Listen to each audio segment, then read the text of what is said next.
I believe the greatest gift you can give someone is your own personal development. The greatest gift you can give your spouse is to grow and develop as a husband or a wife. The greatest gift you can give your children is if you grow and develop as a father or a mother. The greatest gift you can give your team is if you grow and develop as a leader.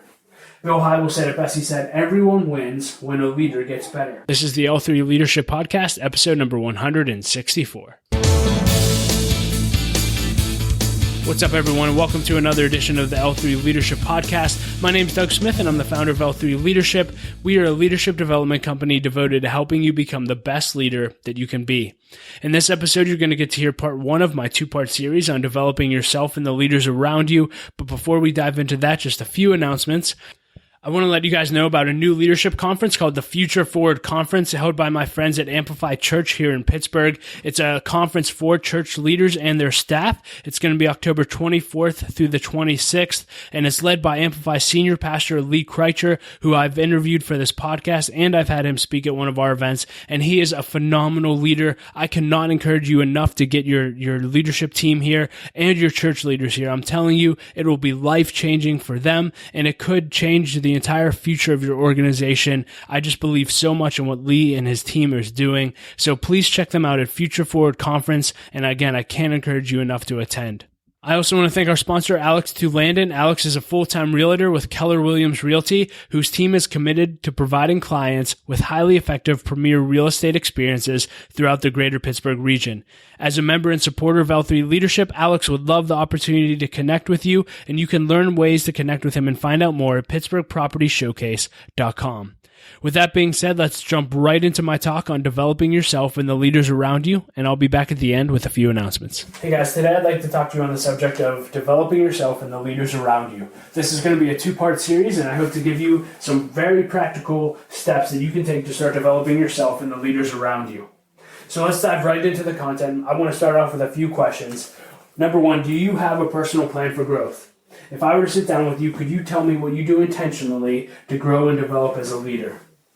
How about this? Do you have a training system for your leaders to grow and develop that you could actually show someone? And if you do, is that training system capable of developing the leaders you see and that you need in your vision? Sam Adeyemi said this. He said, the transformation that happens in people's lives that you lead is a test of your leadership. The transformation that happens in people's lives that you lead is a test of your leadership. And I'm going to give you a vision of becoming two things. Number one, becoming a leader that is known for someone who develops other leaders. What if you were the person that people would say, if you really want to grow to your maximum potential, if you really want to stretch, then you need to sit under your leadership, or this man's leadership, or this woman's leadership. And more than that, what if your organization became an organization that you just knew, and people knew, and the community knew, if you wanted to grow and develop as a leader, then you need to work here, because you'll grow more than you've ever grown. What if you had an organization like that? I'm here to tell you that if you'll do things right, if you'll develop yourself and learn how to develop others, you can become that leader, and you can grow that kind of organization. But more than anything, I just want to embed in you today a passion about developing yourself. I believe the greatest gift you can give someone is your own personal development. The greatest gift you can give your spouse is to grow and develop as a husband or a wife. The greatest gift you can give your children is if you grow and develop as a father or a mother. The greatest gift you can give your team is if you grow and develop as a leader. Bill Hybels said it best. He said, everyone wins when a leader gets better. And I'd like to say this, that people will rarely rise above your leadership. So if you're not growing as a leader, your best potential leaders are going to leave, and the ones you want to stay or want to go will stay. The ones you want to stay will go, and the ones you want to go will stay. You need to grow and develop. So how do you do that? Let's unpack this practically. Number one, I would just say always be leading something. Now that sounds obvious, but when is the last time you took inventory over everything that you lead? Maybe you've been leading, 5 to 10 things, but you've been leading them for so long that it's second nature to you, and you haven't actually had to sharpen your leadership skills in a very long time. Maybe some of you need to look take inventory of your leadership roles and start thinking, which of these can I hand off to the next generation to help them grow and develop as leaders? And that'll free me up to actually take on new leadership roles that'll help me grow, stretch, and develop. Have you become stale? Have you hit a lid in your leadership because you've just been leading by second nature almost, instead of actually having to lead and learn like you did when you first started. How about this? When's the last time you took a leadership role in your community outside of your organization? Maybe at a nonprofit or your church. When's the last time you took on a leadership role where your title didn't give you any leverage? I just want to encourage you, think about that. Look over your leadership responsibilities, figure out which ones you can hand off. Dream about what opportunities you can join that will help you grow and develop as a leader. Maybe it's time to take some inventory, but always be leading something, and always be leading something that helps you grow and develop and stretch. Number 2, you need to join a mastermind group. I absolutely believe that everyone needs to be in a mastermind group. You might say, Doug, well, I don't know what a mastermind group is. Well, just very simply, there was a man named Napoleon Hill. This is where I first heard of it. And Andrew Carnegie actually hired him, and he hired him and paid him to study the top 50 most successful, influential people of that time for 25 years. That's a long time to study successful people. And Napoleon Hill studied those people for 25 years, and he wrote a book afterwards based on his findings called Think and Grow Rich. It's a phenomenal book. But one of the things that he noticed about all these successful people is that they were all in mastermind groups. And all a mastermind group is a group of 2 or more people that get together on a consistent basis to intentionally grow and develop as leaders and as people, and they hold each other accountable and they challenge each other to be all that they can be. And that's why masterminds are a part of L3 leadership. You know, what if you had a group like this? This is what our L3 leadership mastermind groups do. We meet weekly. We meet twice a month. Everyone in the group shares their top 10 goals for the year on a consistent basis. Every meeting, everyone shares their wins, what their actual progress they're making, and they also share their soul check, which is just how are you doing on a scale of 1 to 10 and why. Every mastermind group, 2 people are on the hot seat. When you're on the hot seat, it's a chance to troubleshoot the things that you're coming up against, the roadblocks in your life. Maybe you're trying to start a business and you have no idea how to start a business, and so that could be a hot seat issue. And you could say to your mastermind group, guys, I don't know the first thing about accounting or legal work or what needs to happen. I just have an idea for a business. I need help. And then you allow the rest of the group to give you feedback to overcome those roadblocks. And all of a sudden your group starts saying, hey, I know an accountant that can help you. I know a CPA. I know an attorney. And all of a sudden, you've made more progress in 10 minutes of connecting with your mastermind group than you have in the past year just dreaming of an idea. It's a great place to get feedback. You also, everyone at the end of every meeting shares one step that they're going to take towards their next goal in the next 2 weeks before the next meeting, and everyone in the group holds each other accountable. For me, I'm writing a book right now, and I probably have 30 people in mastermind groups who are constantly texting me saying, how's that book coming along? Are you writing? I'm so grateful for the consistent accountability that it provides. We do social events throughout the year. We have a gratitude dinner. We go through leadership curriculum together, and so much more. And listen, if you're listening to this and then this sounds appealing to you, you can either join a current L3 Leadership Mastermind group, or we can actually train you and equip you to launch your own. So if you'd like to do that, just go to our website and at l3leadership.org, and you'll see a Mastermind tab, and you can learn everything that you need, whether you want to join or start one, right there. But I believe if you want to grow and develop as a leader, you must be in a mastermind group. The third thing that I tell you if you want to grow and develop is that you have to have a system for getting personal feedback. And then you actually have to adapt to that feedback. I was listening to an interview with Sheryl Sandberg recently. She's the CEO of Facebook. And she said if a leader truly wants to get better, then how do they actually do that? She said the answer is real feedback. Get people to tell you the truth. And this is why I think it's so important to be in a mastermind group, or to get coaches, or to get consultants in your life, because you need outside perspective and people who will be honest with you. And you need people to be honest with you at work. And so how do you do that? Just ask your team.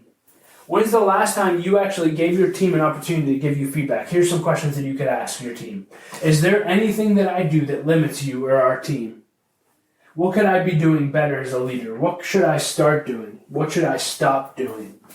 And listen, don't allow your team not to give you feedback. But here's what I want to caution you. Don't give them a reason not to give you real feedback. Because here's what I know. If you stop them once from giving you real feedback, you'll never get it again. If you shut them down, if you become defensive, if you show that you're not teachable, they'll never give you real feedback again. And so I just want to encourage you, cultivate a system and an environment at work where everyone can be real and give each other feedback. And don't allow people not to give you feedback. Cheryl actually shared a story where her direct reports where she said it seemed like they were afraid to give me real feedback. And I said, you're not allowed to not give me feedback. Come back with something next week that's substantial, or else we're going to have another conversation. Create a system for getting personal feedback and adapt to it. Number 4, this is more about developing the leaders around you, but do you have a system for getting feedback on your organization? Do you have a system for getting feedback on your organization? Sheryl Sandberg, in that same interview, she said most organizations fail for reasons that everyone knows about, but nobody actually talks about. Be direct. I love that. Most organizations fail for reasons that everyone knows about, but nobody actually talks about. Be direct. Do you have a system for getting feedback? There's a church locally that I love what they do. And they have a leadership program for young emerging leaders. And one thing that they do to get feedback throughout the years, this is just a neat idea just in general, but they have a Shark Tank pitching contest within their church where the church actually puts up funds. There's a winning amount of funds in the budget, and all these young leaders break into groups, and each group is responsible for pitching it's either a new idea for a new ministry or an idea to make a current ministry in the church better. And then they all present their ideas, and then the church actually funds one of their ideas. And all kind of wonderful things have come through that. But what if you had that? I just think that's awesome. But what I love about the program is at the end of the year, they have the young leaders of the church give a presentation. And the presentation is 3 things that we wish the senior leadership of this organization knew. 3 things we wish the senior leadership knew. Here's the caveat. At the end, afterwards, the senior leaders, they get to give a presentation called 3 things we wish the younger leaders knew. And I just love that. And can it create some awkward conversations? Yeah. But at least everything's on the table. At least everyone knows what the reality is. We need to consistently getting that feedback. So start asking your people, asking your teams, guys, what do we do well as a church? In order of business? What should we start doing? What should we stop doing? Have a system for getting feedback on your organization. The next principle, call out the leadership in others. I love this because I'm an encourager naturally. Call out the leadership in others. I want you to think about this. Who is responsible for calling out the leadership in you? You know, I think about me. I remember I was a senior in high school. I got in trouble for who knows what. And I remember me and my buddy were down in the assistant principal's office, and he just looked at us, shook his head, and he said, guys, I want you to know something, that you guys are leaders, and people follow you. And you can use that influence for good or for bad, and I just encourage you to use it for good. Right now, you're not. But take that responsibility seriously. And we walked away from that conversation, and we laughed. But do you know that was the first person in my life who ever told me I was a leader, or that I had leadership potential, or that I could do something with my life? And I'll never forget that. And this was so cool. I was speaking. I had the opportunity to speak at baccalaureate for my high school 10 years later, which is crazy because I was a drug dealer at school and all kind of crazy stuff. But I got to speak at my baccalaureate, and it happened to be the assistant principal's last day. He was actually retiring the next day. And I got to honor him in front of all these students and all these parents. And I just looked at him in front of everyone while I was speaking, and I said, Mr. Szymanski, you were the first. You were the first person who ever spoke something into me that I didn't know was in me. And you drew out leadership in me, and I just want to thank you. And I just want to encourage you. The other people I can think of in my life, my father-in-law did that for me. Larry Betancourt, my wife did that for me. Who is responsible for calling out the leadership in you? Be grateful. Sam Adeyemi said this. He said, one of the greatest gifts you can give someone is a new belief about themselves. That's what Mr. Szymanski did for me that day, my principal. He gave me a belief that I was actually a leader and that I could use my life for good and I could actually do something. And I've had so many leaders since do that, and I'm so grateful. I want you to think about this too when it comes to calling out the leadership. Don't let your team guess what you're thinking about them. Tell them. If you see leadership in them, if you see gifting in them, call that out. Say, hey, I love this about you. Hey, you have this gift. You're so good at this. I just want you to know, man, that is so special. Because if you let your team guess, I can promise you they're probably not going to guess that you're thinking great things about them. They're going to be worried that you're not approving of them because you're not saying anything of them. Always speak into their life. Brian Stevenson said, leadership requires that the people we serve feel and know that we are with them. Do your people feel that you're with you? Do they know that? Are you calling out leadership of them? What we see ourselves becoming is often what we become, and we can't become what we don't see. We need to be identifying leaders as early as possible and help them develop. Call out the leadership in others. Number 6, spend time developing your team. Spend time developing your team. This is how I do. This is my system. Hopefully it'll help you. I'd love to hear your system as well. But we have team meetings every week, and then I have one-on-ones with my direct reports every other week. The agenda is simple. We celebrate wins. Hey, what progress is being made? What do we need to celebrate? We share prayer requests and share how each other's doing. And then we ask one question, and this has been a game changer since we started asking this. The question is simple. What are your priorities this week, and how can I help? How can we help? How can the team help? We've started asking that, and it's been phenomenal. People have said, you know what, this is a really stressful week. I have so much going on. If I just had a little bit of help. And then another team member says, hey, I have a little bit of a lighter week. I can help with that. It's been a game changer, and everyone knows what everyone's priorities are. It's wonderful. What are your priorities this week, and how can I help? How about this? Give your team great resources. A principle that I learned a long time ago that I love is always bring something to the table. What does that mean? Always bring a resource to your team, a podcast. Hey, you guys should listen to this. Here's a great book for you to read. I had a mentor in my life that he would take 3 of us guys out every single month, and he would bring us a new book every month. I'll never forget that. He always brought something to the table. My life was changed when a mentor handed me a John Maxwell CD. And I thought it was so interesting. Another mentor, he said, Doug, I know John Maxwell has made a huge impact on your life, but what about the guy that gave me the John Maxwell CD? What if that never happened? What if Pastor Larry never handed me that CD? Who knows where I'd be? Give your team great resources. Hey, how about this?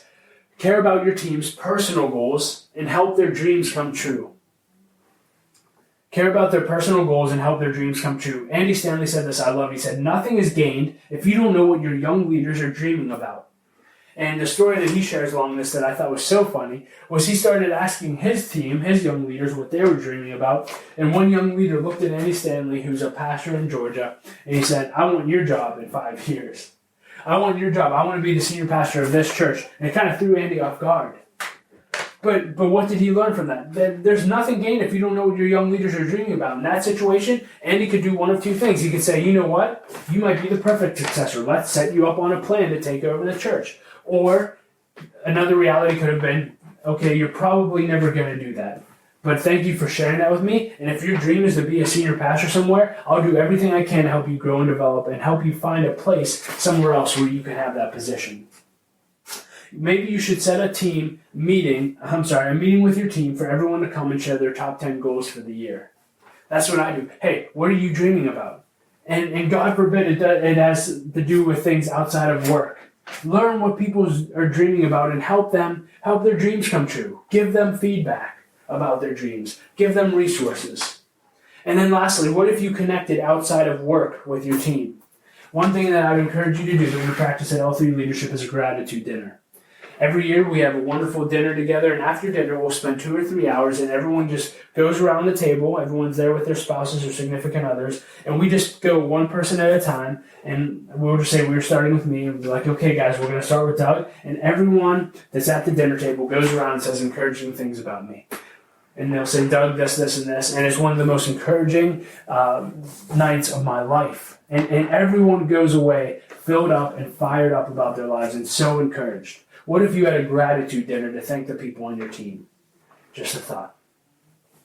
And then the last principle for today is expose your leaders to great leaders. Expose your leaders to great leaders. I'm so grateful that I had a mentor in my life expose me to young leaders, or great leaders at a young age. My youth pastor, Larry Betancourt, would bring in leaders from the church and the business world. They would share their leadership content, and he would say, guys, to us as interns, he would say, I want you to ask every single person I have speak out to coffee, and I want you to be intentional with their time. I want you to ask them questions, ask them to mentor you, and that fired me up. And so I started doing that. I started taking a leader out every single month. And you know, fast forward after 10 years of doing that, all of my peers started saying, wow, I wish I could spend time with all those leaders. And that's when I started this podcast. I started recording my time with leaders. And it all started because I had a leader and a mentor in my life that exposed me to great leaders. What leaders can you bring before your people to help them grow and develop? What leaders can you bring in to have them grow and develop? It's so important to expose them to great leaders. And I'll just sell this. I did write an ebook personally called Making the Most of Mentoring. And it's my step-by-step process for how I get meetings with leaders, how I actually cultivate those meetings. And listen, if your team needs help in that area, it's literally my step-by-step process. And I just want to encourage you, I'll include a link in the show notes, or you can just look up Doug Smith, Making the Most of Mentoring. It's $15, but I'm telling you, it'll get you meetings with people you never thought you could get meetings with. It'll open up doors, and it'll teach your people to intentionally use their time with mentors in a way that will help them grow to their maximum potential. And so the last principle for today is expose your leaders to great leaders. I hope that some of these principles added value to your life. Again, I'll be back again next month, and we'll go over part 2 of this series. But grow yourself and grow others. There's nothing more important. Talk to you next month. Well, hey guys, thank you so much for listening to my talk on developing yourself and the leaders around you. You can find everything that you need in the show notes at l3leadership.org/episode 164. I want to let you know that we recently introduced L3 Leadership membership. That's right, you can now become a member of L3 Leadership. You might be saying, well, Doug, why do I need to become a member? Because I believe every leader needs a group of leaders to go through life with that will encourage them, hold them accountable to their goals, and help them reach their potential. At L3 Leadership, we've developed that community of leaders that will help you do just that. As a member, you'll get access to our community of leaders. You'll have the ability to join or start a mastermind group, which I believe is absolutely critical to your success, and you'll get access to resources, extra content, and a member-only forum on our member-only website. Membership's only $25 a month, and you can sign up and learn more at l3leadership.org/membership. I also want to thank our sponsor, Henny Jewelers. They're a jeweler owned by my friend and mentor, John Henny. My wife, Laura, and I got our engagement and wedding rings through Henny Jewelers, and we just love them as a company. Not only do they have great jewelry, but they also invest in people. John actually gave Laura and I a book to help us prepare for our marriage, and he's been investing in me as a leader, a father, and a husband now for years. So if you're in need of a good quality jeweler, check out hennyjewelers.com. Again, if you enjoyed this podcast, it would mean the world to me if you would subscribe and leave a rating and review. It really helps us grow our audience. Please share on social media as well. Thank you so much for being a listener. And lastly, if you want to stay in touch with us and everything we're doing, you can simply sign up for our email list at our website at l3leadership.org. As always, I like to end with a quote, and I will quote Bob Goff this time. He said this, he said, figure out who you want to be, have it inform what you do, and do lots of that. It makes a lot of sense to me. Thanks for being a listener and being a part of L3 Leadership. Laura and I appreciate you so much, and we'll talk to you next episode.